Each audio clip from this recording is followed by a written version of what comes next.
Hello friend, welcome to my YouTube channel Unique Maths. It is a for to all of you friend. Today हम discuss करेंगे very and very important topic related टाट higher secondary prelims की जो exam 12 अप्रैल 2026 को हुई थी। उस exam में मैथमेटिक्स पेपर 2 जिसका मैथमेटिक्स था उसमें 6 ऐसे क्वेश्चन है जिसमें कुछ ना कुछ मिस्टेक है, ऑप्शन में मिस्टेक है, क्वेश्चन में मिस्टेक है, यानी हम आंसर तक पहुंच सकते नहीं है। यानी उसमें हमको ग्रेस मिलना चाहिए, हमको जो न्याय है वो मिलना चाहिए। उसके लिए मेरे ध्यान में अभी 6 क्वेश्चन ऐसे मिले हैं। और कोई क्वेश्चन हो तो आप कमेंट बॉक्स में कमेंट कर सकते हैं। नेक्स्ट वीडियो में वो भी क्वेश्चन में नेक्स्ट वीडियो में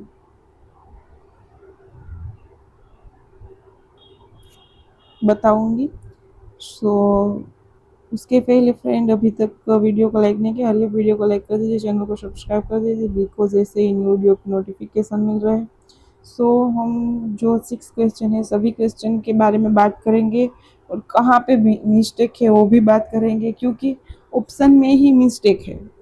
ओके, सो कोई ऑथेंटिक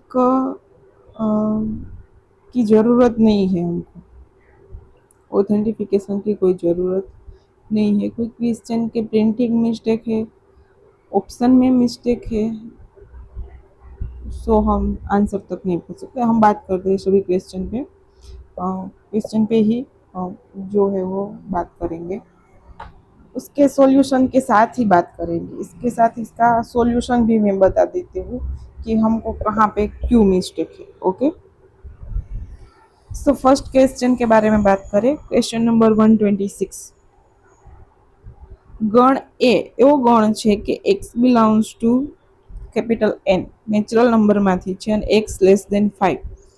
અહીંયા સો મેની મિસ્ટેક છે, પ્રિન્ટિંગ મિસ્ટેક છે, પણ એ મિસ્ટેકને આપણે ઇગ્નોર કરીએ। અહીંયા capital X belongs to natural નંબરની અંદર બિલોંગ કરે છે, is not fair because small X belongs to N, so એ પ્રિન્ટિંગ મિસ્ટેક છે। But in mathematics students it mistake understand. Okay, but અમારો જે મેઇન ફોકસ છે શું છે કે એના ઉચિત ઉપગણની સંખ્યા ખાલી જગ્યા છે।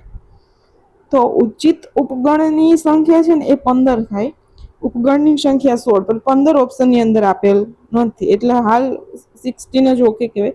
પણ આ વાંધા અરજી લાયક ક્વેશ્ચન છે, પરંતુ જોઈએ આપણે કે જે આન્સર કી આવે છે એની અંદર શું ક્વેશ્ચન છે, આન્સર છે એ વાઇઝ આગળ વધવાનું રહે।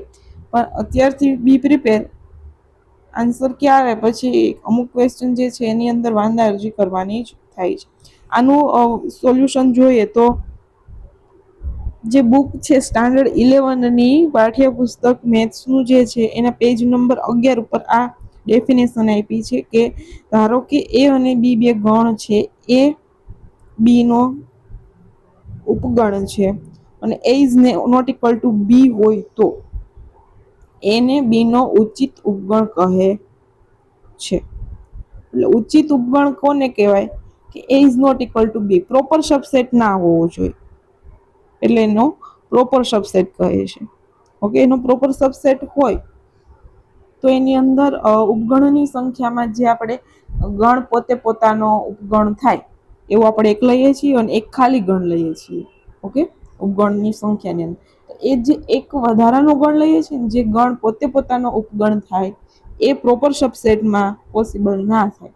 માટે જે આપણને ઉપગણની સંખ્યા મળશે એમાંથી એક ગણને બાદ કરવાનો રહેશે, એટલે 15 જ આન્સર આવે। જો ગણ એ ના સભ્યો જે છે 4 છે, ઓકે, તો એના ઉપગણની સંખ્યા કેટલી થઈ 2⁴, એટલે 16। બટ ઉચિત ઉપગણ શોધવાનું સૂત્ર શું છે તો કે એનો જે પ્રોપર સબસેટ હશે એ ઉચિત ગણ એટલે પ્રોપર સબસેટ નહીં થાય, એક જે એ ગણ મળે છે એને આપણે સબસ્ટ્રેક્ટ કરવાનું, એટલે 16માંથી એક જાય તો 15। એટલે અહીંયા આપણે ઓથેન્ટિક આન્સર સાથે કીધું છે કે અહીંયા એક મિસ્ટેક છે। ઓકે, અગેન સેઝ ધેટ કે આન્સર કી શું આવે એની સાથે કમ્પેર કરી અને નેક્સ્ટ એનું જે એક વાંધા અરજી માટેનું પોર્ટલ ખુલે છે ત્યારે ઓથેન્ટિકેશન સાથે આધાર પુરાવો સાથે આપણે એ રજૂ કરવાનું થતું હોય છે. નેક્સ્ટ ક્વેશ્ચન જોઈએ ત્યારે નેક્સ્ટ ક્વેશ્ચન છે કે બે ઘટનાઓ ઈ અને એફ નિરપેક્ષ ઘટનાઓ હોય તો નીચે પૈકી શું સાચું ન હોઈ શકે એવું કીધું છે. અને અગેન ઘટનાઓ નિરપેક્ષ ઘટનાઓ છે. જો નિવારક ઘટના હોય તો probability of A union B equal to probability of probability of A plus probability of B થાય.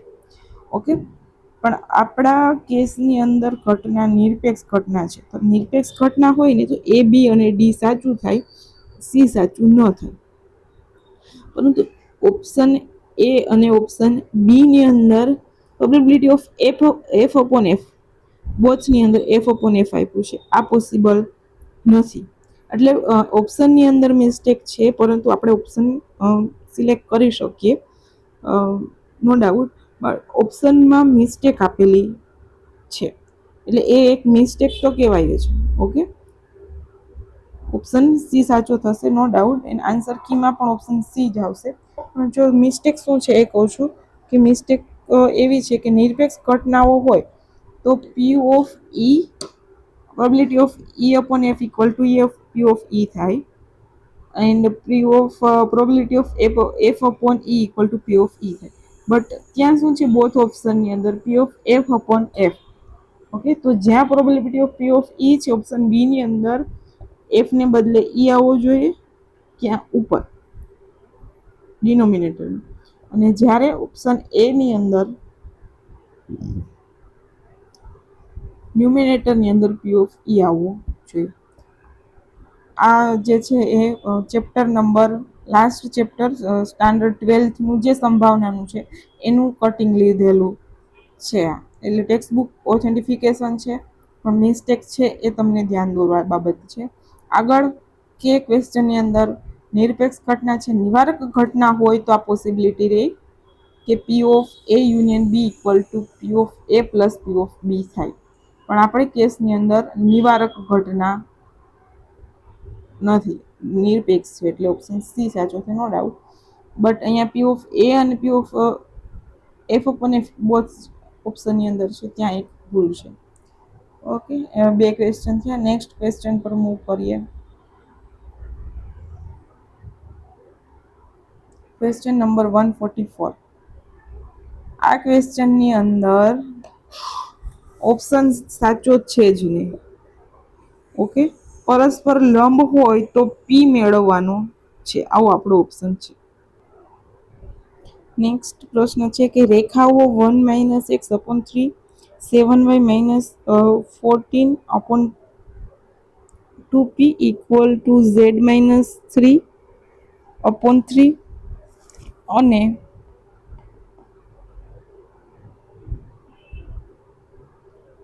7 minus 7x upon 3p equal to y minus 5 upon 1, 6 minus z upon 5 પરસ્પર લંબ હોય તો p મેળવો. ઓકે, તો સેમ ક્વેશ્ચન પ્રકીર્ણ સ્વાધ્યાય 11 chapter number 11 standard 12 ની અંદર એક્ઝામ્પલ નંબર 3 આપેલો છે કે રેખા x minus 1 equal upon 3 equal to y minus 2 upon 2k equal to z minus 3 upon 2 equal to x minus 1 upon 3k equal to y minus 1 upon 1. પરસ્પર લંબ હોયનો મતલબ એવો છે કે બંને રેખાઓ જો લંબ હોય તો તેમની દિશાઓ જે હોય છે એનો ગુણાકાર 0 થાય. બરાબર, આવો કંઈક નિયમ છે કે જેમની દિશાઓનો ગુણાકાર 0 થાય, ડોટ ગુણાકાર 0 થાય. તો જે આ કેસની અંદર ને આપણો જે ક્વેશ્ચન છે એની અંદર જે પણ દિશાઓ આપી છે ને એ દિશાઓ સેમ છે, -3 2k 2 એન્ડ 3k 1 -5. ઓકે, અહીંયા હવે મિસ્ટેક ક્યાં છે એ જોઈએ તો અહીંયા જો -3 2p upon 7 થશે. એટલે અહીંયા જે 3 છે ને ત્યાં મિસ્ટેક છે, અહીંયા 3 છે ને ત્યાં 3 ના હોવું જોઈએ, 2 હોવું જોઈએ. 2p upon 7 1 and -5. ઓકે, દિશાઓ સરખી છે, માત્ર અહીંયા જે છે -3/7 આવશે અને અહીંયા જે છે એ 1/3k/7 આવશે. ઓકે, અહીંયા 2k/7 આવશે, અહીંયા આવશે 7. બાકી જે છે એ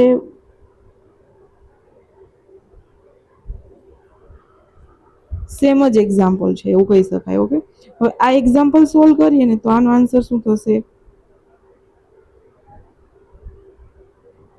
-9k/7 વત્તા 2k/7 ઓછા 10, આવું થશે.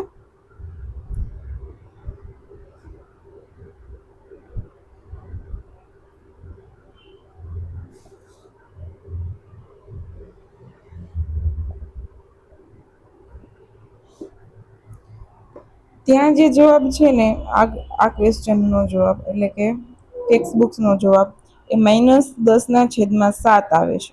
ક્યારે? અહીંયા જે છે ને 2 આપેલો છે એટલા માટે. અને અહીંયા આપણા ક્વેશ્ચનની અંદર શું બને છે જોઈએ, આન્સર શું બને છે. તો શું થશે? અહીંયા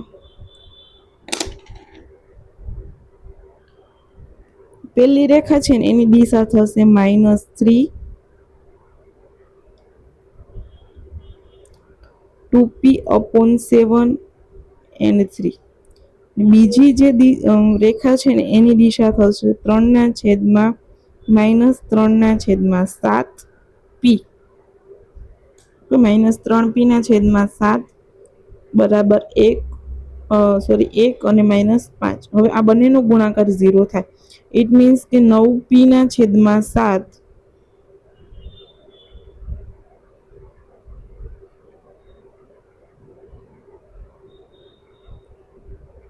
વત્તા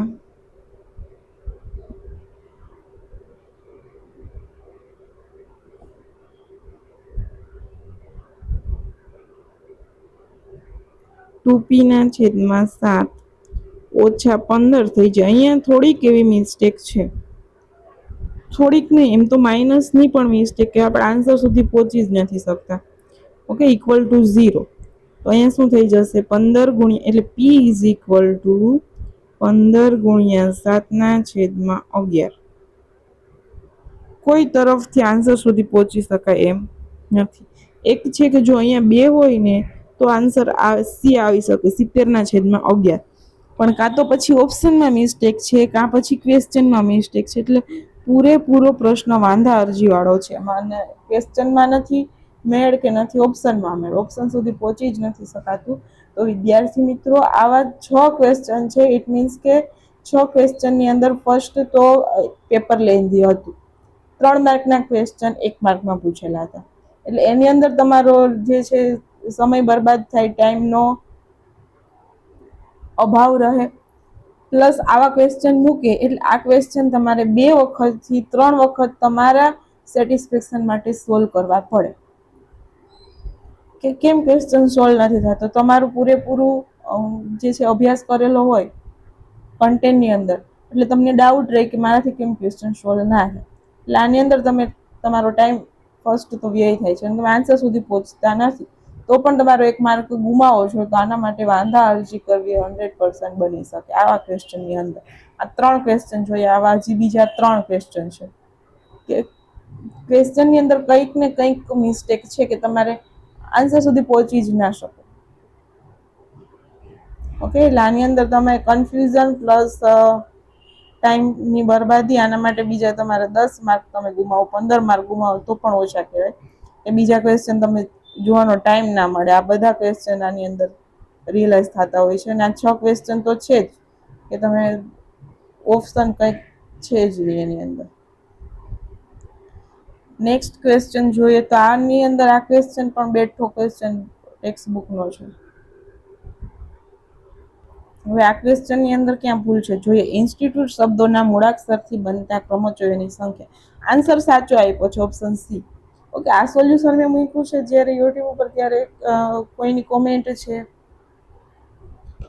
કે આની અંદર આન્સર સાચો નથી, પણ આન્સરની અંદર ફર્સ્ટ ક્વેશ્ચન જ ભૂલવાળો છે. ઓકે, જો ક્વેશ્ચનની અંદર પ્રિન્ટિંગ મિસ્ટેક ના હોય તો આન્સર સી આવી શકે, પણ આ કન્ફ્યુઝન વાળો થાય કે તમે ત્યારે એટ ધ પોઈન્ટ જે પ્રિન્ટિંગ મિસ્ટેક છે એ નીકાળી ના શકો. તમે તમારા જે ફર્સ્ટ સ્ટેશનમાં હોય છો એક્ઝામમાં. ઓકે, તો આની અંદર આપણે 1 માર્ક લેવો જોઈએ. બતાવું છું આનું કટિંગ પણ, જે ટેક્સ્ટ બુકનું બેઠું કટિંગ છે. સ્ટાન્ડર્ડ 11 ની અંદર જે ચેપ્ટર ક્રમચય અને સંચય છે એની અંદર ઇન્સ્ટિટ્યૂટ, અહીંયા INSTITUTE, અને આપણા કેસની અંદર શું છે, ઝેડ આપેલો છે. INSTI ને બદલે ઝેડ આપ્યો છે. TITUTE. ઓકે, જો ઝેડ ની બદલે આઈ હોય તો ઓકે છે, 9 અક્ષર છે. ટી 3 વખત પુનરાવર્તન થાય છે, આઈ નું 2 વખત પુનરાવર્તન થાય છે. ઇટ મીન્સ 9 ફેક્ટોરિયલ ના છેદમાં 3 factorial into 2 factorial is equal to 30,204. Option C 30,240 જવાબ આવે.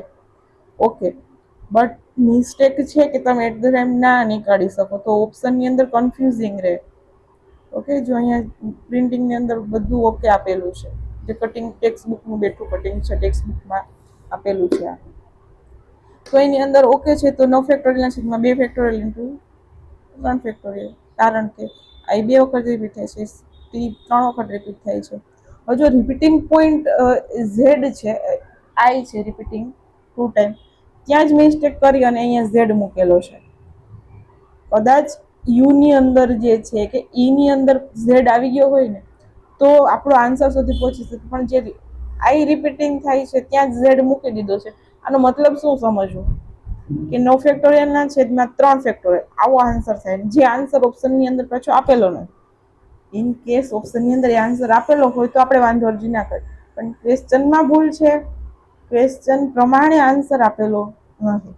આપણે ભૂલ સ્વીકારી શકીએ કે ઝેડ ની જગ્યાએ આઈ આવે, પણ ક્વેશ્ચન રિયલાઇઝ ન થાય તો કેમ તમે ઓપ્શન સુધી પહોંચી શકો. એટલે અગેન આ વાંધા અરજી 100% વાંધા અરજી કરવા લાયક ક્વેશ્ચન છે. નેક્સ્ટ ક્વેશ્ચન જોઈએ તો અગેન એ જ છે. આ ક્વેશ્ચન ની અંદર જુઓ, વિધેય f of x is equal to x minus 5 upon 5 minus x. પ્રદેશ બધાના સેમ છે, કારણ કે અહીંયા એક્સ હોય તો જે વ્યાખ્યાયિત જ ના થાય, ઇટ્સ ઓકે. પણ જે વિસ્તાર છે ને, અહીંયા એક્સ ની કોઈ પણ કિંમત લો, સપોઝ એક્સ ની કિંમત 5 કરતા મોટી 6 લ્યો તો શું થાય, 6 minus 5 1 ના છેદમાં -1, એટલે આન્સર -1. હવે 5 કરતા નાની લઈએ એટલે 3 લઈએ, 3 minus 5 એટલે -2 ના છેદમાં 2, એટલે શું આન્સર આવ્યો, -1. અહીંયા આપણે બે કેસ જોઈએ, 5 કરતા મોટી અને 5 કરતા નાની. હવે આ સિવાયની કોઈ પણ પ્રદેશ છે r-5 માંથી કોઈ પણ કિંમત લેશો, આન્સર શું આવશે, r-1. સો વિસ્તાર શું થાય, -1. તો અહીંયા -1 વાળો કોઈ ઓપ્શન છે જ નહીં, વિસ્તાર -1 હોય એવો કોઈ ઓપ્શન નથી. એટલે એક ક્વેશ્ચન છે 1.1 1.2 સ્ટાન્ડર્ડ 12 12મા ધોરણનું પહેલું ચેપ્ટર છે, એનો સ્વાધ્યાય 1.2 નો 10મો દાખલો છે, પણ થોડોક એવો ડિફરન્સ છે ફંક્શનની અંદર. ત્યાં x-2 upon x-3 લાઈક આવું ફંક્શન છે, અને અહીંયા સેમ ફંક્શન છે, પણ પરંતુ ખાલી જે સાઇન જ ચેન્જ છે. એટલે x-5 upon x-5 કરીએ તો f of x ફંક્શન જે છે એ -1 ટાઈપનું ફંક્શન થઈ જાય. f of x is equal to -1 આ ફંક્શન આપેલું છે. એટલે આમ જોઈએ તો આ ફંક્શન જે છે એ કોન્સ્ટન્ટ ફંક્શન કહી શકાય. ઓકે, તો અહીંયા પ્રોપરલી જે છે એ ભૂલવાળો ક્વેશ્ચન છે, ઓપ્શન 1 પણ આપેલો નથી. કાં તો ક્વેશ્ચનમાં ભૂલ છે, કાં તો ઓપ્શનમાં ભૂલ છે. એટલે આ પણ ટાઈમ વેસ્ટિંગ માંગી લે, ટાઈમ લીધો હોય તો આની અંદર 100% વાંધા અરજી કરવા લાયક પ્રશ્ન છે. નેક્સ્ટ એક પ્રશ્ન રિમેનિંગ છે, જોઈ લઈએ. નેક્સ્ટ ક્વેશ્ચન 106 જે છે એ ક્વેશ્ચન નંબર સી સિરીઝનો આ જે નંબર આપેલા છે, ક્વેશ્ચનના નંબર એની અંદર જે છે x is equal to √sin x + y, તો dy upon dx મેળવો. કોઈ પણ રીતે અહીંયા કેપિટલ x લઈ લો તમે, એટલે કોઈ પણ રીતે તમે ક્વેશ્ચન સોલ્વ કરો, એક પણ ઓપ્શન આવશે નહીં કેપિટલ એક્સની જગ્યાએ વાય હોવો જોઈએ. જો વાય મૂકશો તો તમારો આન્સર સી જે છે સાચો થશે. બાકી પ્રોપરલી આ ક્વેશ્ચનની અંદર ભૂલ છે, એટલે પ્રિન્ટિંગ મિસ્ટેક અગેન કઈ ને કઈ જગ્યાએ મિસ્ટેક આવે. 6 ક્વેશ્ચન મળ્યા છે. આ સિવાયના જો ક્વેશ્ચન તમારા ધ્યાનમાં હોય તો કોમેન્ટની અંદર કોમેન્ટ કરો. અગેન નેક્સ્ટ વિડીયો જે ક્વેશ્ચન મળશે એના વાંધા અરજી લાઈવ જ્યારે પોર્ટલ ખોલે ત્યારે બધાએ વાંધા અરજી કરવાની જ છે. ઓકે, અને આ ક્વેશ્ચન જે છે એ ટેક્સ્ટ બુકમાંથી ફાઇન્ડ કરી અને પોસ્ટ કરીશ ક્વેશ્ચન, સાચો ક્વેશ્ચન, અને એની જે લિંક છે એ પિન કરી આપીશ.